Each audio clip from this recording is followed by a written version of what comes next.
Welcome to Learn Short and Typing with Vikas sir. Trial passage for Punjab and Haryana High Court at the rate 80 word per minute. Motivation code के साथ start करते हैं हम अपनी dictation. आपका motivation code है, जो आप सोचते हैं वो आप कर सकते हैं।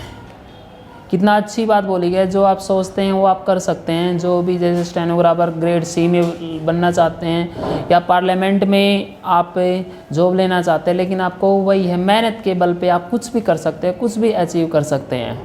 इसी कोड के साथ हम शुरुआत करते हैं अपनी डिक्टेशन को at the rate 80 word per minute. Be ready, start. The defendants argue in addition that the corollary for not challenging the conveyance or perpetual sublease is that the relief for cancellation is also consequently time barred. It is submitted that section 27 of the Limitation Act therefore comes into play as the right of to property put forth and the suit claim for it stands extinguished by operation of the Limitation Act. Reliance is placed upon the decision of the Supreme Court in Ramti Devi versus Union of India 1995 bracket में 1 SCC 198. Next para, the defendants also rely upon section 3 of the Transfer of Property Act and contend that registration of the perpetual sublease produced as exercise D-3/6 is deemed to act as a constitutive notice to the world at large, including the plaintiff and other supporting defendants. In response, the plaintiff contends that the suit for partition is maintainable because the aggravated parties were kept in the dark about conveyance of the title through the perpetual sublease. It is submitted that the document was procured by fraud played by the first defendant in his capacity as the husband of late Dhan Singh's daughters, who had been nominated in respect of the sued property. The plaintiff relies upon the proposition that fraud unravels all transactions and submits that in any event the vesting of title cannot be pursued because the original owner's name has not been recorded in the documents. It is also argued that the contesting defendants have nowhere proved payment of rupees 33,000 and on the other hand the materials on record disclose that rupees 28,134 was paid on the late Sri Dhan Singh stock.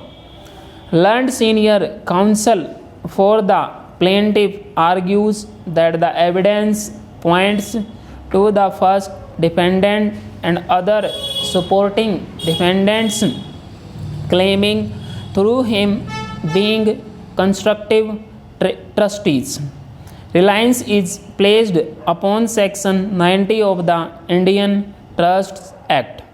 Learned senior counsel submitted that exercise P-20, a letter by the Sri Dhan Singh Bisant, and exercise P-7 written by the society to Srimati Parvati Bisat show that plot number A bracket में 20 had been earmarked in favor of Sri Dhan Singh Bisant in the draw of lots in the presence of members of the society in 1962-63.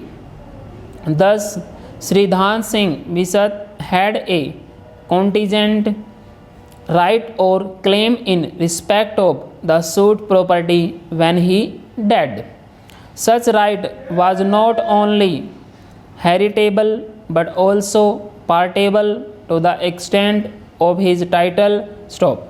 It is submitted that Parvati Bisad could claim the right to property only to the extent of her entitlement as heir and no more. Stop.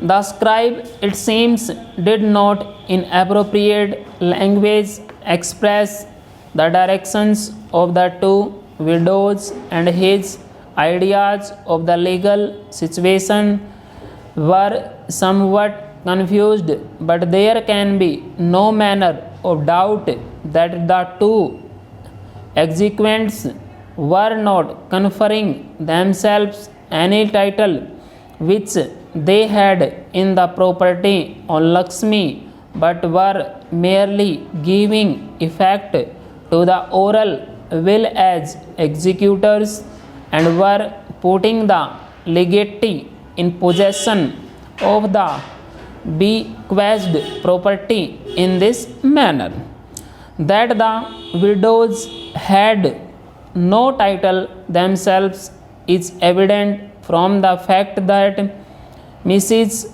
Sikori also joined in executing the gift deed. Admittedly, Ramchandra as a take could not devolve on her. Bhuri, the second daughter, dead in the Mrs. Lakshmi remained in possession of the property till her death in the year 1978. After her death, Bala Baks, her husband, on the 5th of the July 1930, claiming as their to her mortgaged the house in dispute to the defendant appellant Nathog Lal, and late on the 3 of October 1933, he sold it to him and put him into possession of it, and since then he is in possession. On the 4th October 1955, that is one day before the expiry of the period of 12 years from the date of the defendant's entry into possession of the house, the plaintiff, son of Miss Bhuri, sister of Mrs. Lakshmi, claiming as an heir to her estates, filed this suit in forma pauperis for possession of the house.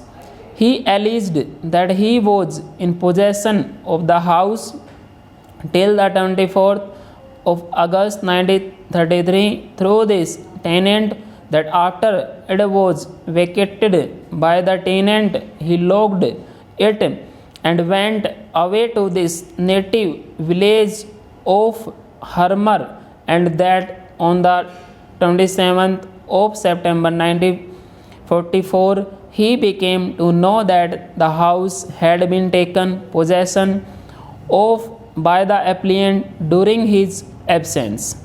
It was contended by him that the Balabox had no right either to mortgage or sell by the house, and that Lakshmi was not the absolute owner of the property, but had only a limited estate in it, and on her death he was entitled to possession of it.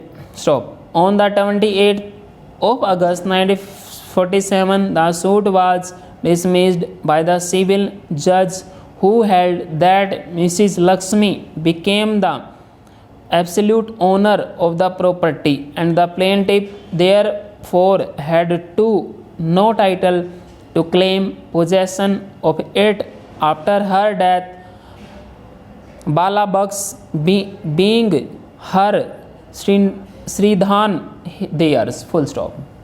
Student ये आपके 800 words है, इसको आप type कीजिए। Type करने के बाद आपको मैच करना है और आपको पीडीएफ आपको डिस्क्रिप्शन बॉक्स में आपको लिंक है, हमारे यूट्यूब चैनल का लिंक है, आपको लिंक मिल जाएगा, उस पर आप क्लिक करेंगे डायरेक्ट आपको पीडीएफ वहाँ पे आपको मिल जाएगा। ओके। और आपकी सीबीटी की क्लास में आज काफ़ी इम्पोर्टेंट फॉर्मूले और या कोई भी फॉर्मेटिंग करवाएंगे हम दोपहर को, आपको वो अच्छे से आपको प्रिपेयर करना है। फिर उसके बाद आपकी सीपीटी 10 में से मैं कोशिश कर रहा हूँ कि आपको जो 10 में से 6 नंबर बोला है, लेकिन मैं कोशिश कर रहा हूँ कि आपको 10 में से 10 आपके मार्क्स आ जाए 10/10।